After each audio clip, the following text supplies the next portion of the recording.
Gel nail extension එකක් කරාම ඔබේ අත්වලට ලස්සන නිමාවක් ලැබෙනවා. හැබැයි ඒ ලස්සන දිගටම තියාගන්න නම් ඔබ දෙයත් බලා ගන්න විදිහ දැනගෙන ඉන්න ඕනි.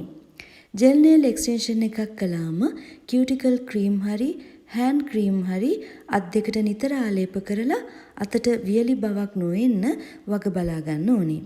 නියපොතු භාවිතා කරලා කරන තද වැඩ, ඒ කියන්නේ බෝතල් මූඩි ගලවනවා, තදින් අරින වාහන අදින වැඩ තියෙන්නේ. ඒ තැන්වලදී නියපොතු වලට හානි නොවෙන්න ඒ වැඩ කරගන්න ඔබ උත්සාහ කරන්න ඕනේ. සේදීම් වැඩ, පිරිසිදු කිරීම වැඩ, ගෙවතු අලංකරන වැඩවලදී අත්වැසුම්, ඒ කියන්නේ hand gloves පාවිච්චි කරන්න ඕන. ජෙල් nail extension එකක් කරාට පස්සේ පිරිසිදු කරද්දී සාමාන්‍ය වතුරෙන් තද සැර නැති මෘදු ආලේපන පාවිච්චි කරලා පිරිසිදු කිරීම කරන්න ඕනේ. නියපොතු මදින්න තද නැති මෘදු කෙඳි සහිත බ්‍රෂ් භාවිතා කිරීම තමයි සුදුසු. ඇසිටෝන් වගේ දේවල්, nail remover වගේ දේවල් පාවිච්චි කරන්න එපා. ඒ මගින් ජෙල් nail එක ඉවත් වෙන්න බලනවා. සතියකට සැරයක් ක්ලියර් ජෙල් හරි සාමාන්‍ය টොප් කෝට් එකක් හරි නැවත ආලේප කිරීමෙන් ජෙල් nail එකේ දිලිසෙන සුළු බව රැකගන්න අලුත් කරගන්න පුළුවන්.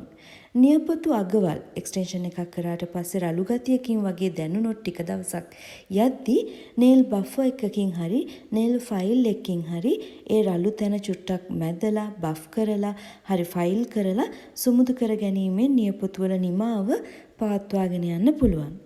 නියපොතු උණු වතුරේ වැඩි වෙලාවක් දාගෙන ඉන්න වැඩ අඩුවෙන් කරන්න ඕන. එහෙම නැත්නම් ජෙල් nail extensions ගැලවිලා යන්න පුළුවන්.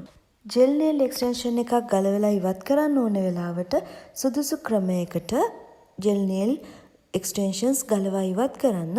එමගින් ඔබගේ ස්වභාවික නියපෙලට වෙන්න පුළුවන් හානි අවම කරගන්න පුළුවන්. මේ වගේ රූපලාවන්‍ය කේශලාවන්‍ය වීඩියෝ සමග ඔබට එකතු වෙන්න පුළුවන් වරංගනා YouTube channel එකත් වරංගනා Facebook page එකත් හරහා. ආයෙත් අලුත් වීඩියෝ එකකින් අපි හම්බ වෙමු.